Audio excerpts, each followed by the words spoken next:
Good morning class 8। आज हम लोग ब्लड रिलेशन क्या होता है उसके बारे में पढ़ेंगे। कल हम लोगों ने कोडिंग पढ़ा था, कोडिंग डिकोडिंग, तो आज हम ब्लड रिलेशन देखें। देखो, ब्लड रिलेशन बहुत ही सरल है, बशर्ते आपको रिश्तेदारी आनी चाहिए। अब आपको रिश्तेदारी आजकल के जमाने में नहीं आती है तो वो ब्लड रिलेशन करना संभव उसके लिए नहीं होता है। तो यहां समझोगे तो निश्चित आप सफलता पाएंगे। तो पहला क्वेश्चन है इसके अंदर कि आर इज टी ब्रदर्स। अब आर जो है वो टी का भाई है। आर है टी का भाई, और टी जो है वी का फादर। टी जो है वो वी का फादर। अब क्वेश्चन क्या कहता है? V and W are sister. V और डब्ल्यू ये दोनों बहनें हो गई। अब क्वेश्चन क्या कहता है? हाँ, हाउ डब्ल्यू और आर बताओ। डब्ल्यू और आर का रिलेशन बताइए। जरा चेक करें, फिर से देखो। आर टी का भाई है, आर जो है वो टी का भाई है। क्लियर?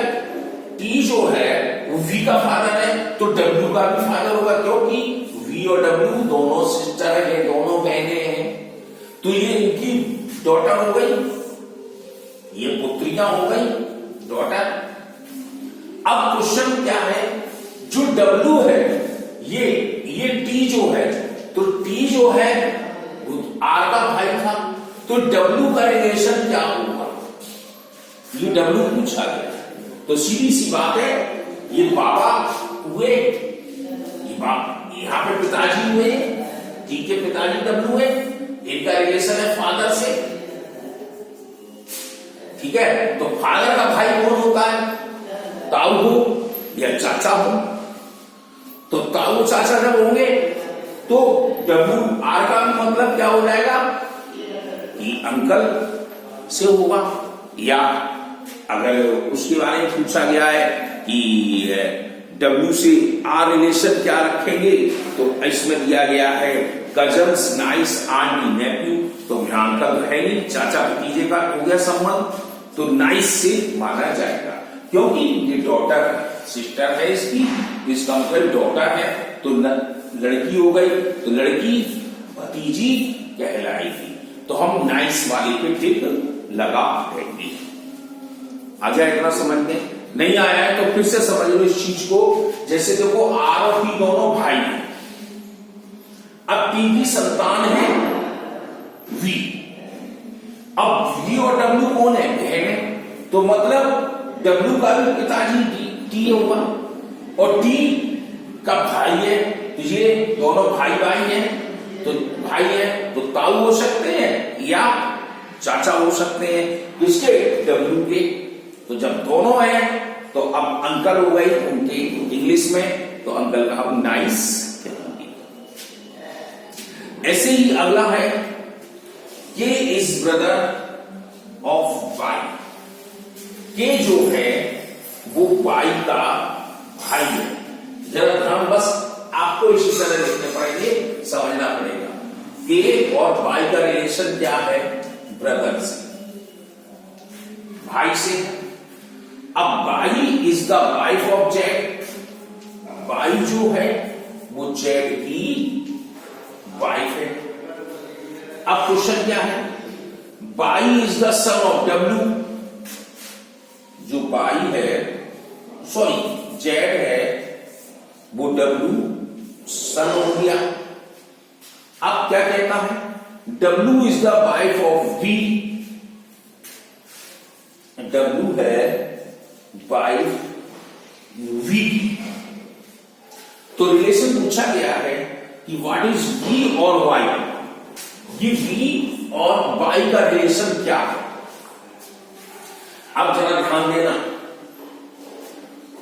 के और वाई का ब्रदर से कोई मतलब नहीं रहा, खत्म कहानी, क्योंकि इनसे रिलेशन नहीं है। वाई की पत्नी है जेड और जेड का लड़का है डब्ल्यू। ये यहां पर आ गया, सन से ये भी हो गया। अब डब्ल्यू की जो पत्नी ये पुत्र है, उसकी पत्नी ये हुई वी। तो ये क्या हुए? ससुर और बहू हो गई। यानी मतलब सीधा सीधा निकल के आ गया, ये इनकी भी पुत्र हुए और पुत्र की बहू, उनकी क्या होती है? बहू हो गई। मतलब पत्नी जो है बहू हो गई। तो अब हम क्या करें? तो हम ससुर और बहू का हिसाब किताब हुआ। तो इंग्लिश में हम ससुर को फादर इन लॉ कहते हैं। तो हम लिख देंगे इसमें वी और वाई का मतलब फादर इन लॉ से है। अब अगला क्वेश्चन है, ए इज बी ब्रदर। ए जो है वो बी का भाई है। ये क्वेश्चंस को आप रिलेशन, ये मजाक नहीं है, ए और बी डाल दिए। आप सोच रहे हैं कि इस तरह से रिलेशन में, नहीं, ये समझ रहे हैं। अब ए जो है वो बी का भाई है। अब क्वेश्चन क्या कहता है? सी ए इज ब्रदर्स बी और सी इज ए मदर। सी जो है वो एक मां है। जरा ध्यान देना, तो ये मां है, यहां पे मां हुई मदर, ठीक है। अब देखो क्वेश्चन क्या कहता है, D is C's father. D जो है वो सी का पिता है। तो यहां पर डायरेक्ट आ गया बाप बेटे का, मतलब सन एंड फादर का। अब क्या कहता है? डी, अरे फिर से पढ़ते हैं। A is brother B, C is a mother और डी इज सीज फादर। तो एफ इज ए सन। अब एफ दिया गया, सन ए का हो गया, ठीक है। तो हाउ बी रिलेटेड एफ।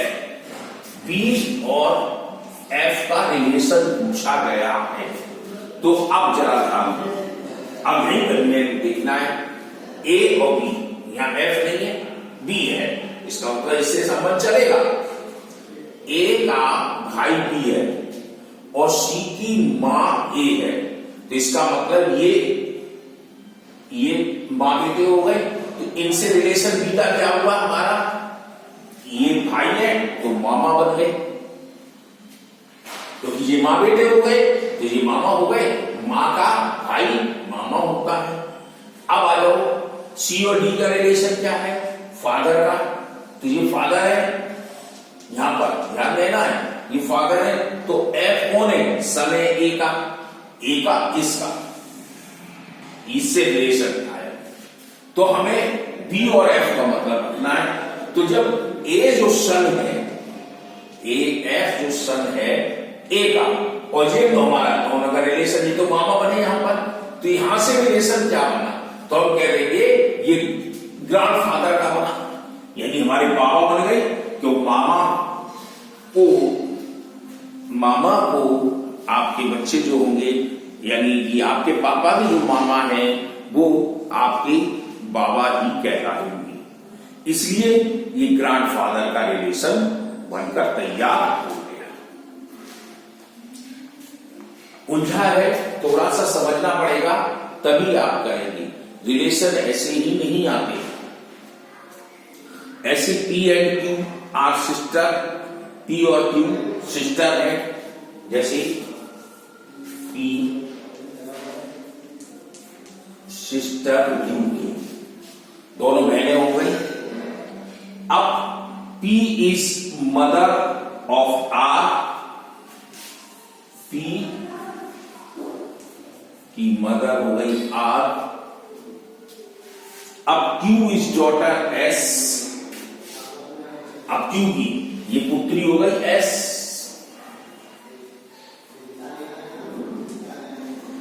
अब कहता है S इज मैरिड T,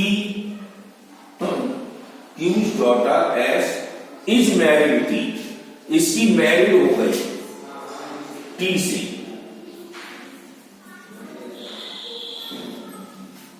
अब क्वेश्चन क्या कहता है, P X is the husband of P, X ये P का हस्बैंड है।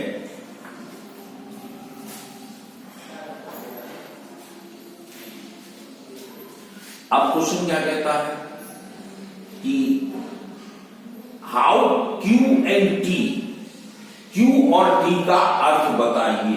तो ये तो उधर रिलेशन रहा, इधर तो हमें कोई मतलब ही नहीं रहा, तो हम सीधी सीधी बात करेंगे। जब एक बात बताइए, ये इसकी डॉटर है, ये डॉटर है, तो इसका पति जो हो गया ये चीज, तो हमारा इससे क्या हुआ, सास और बहू का रिश्ता हो गया।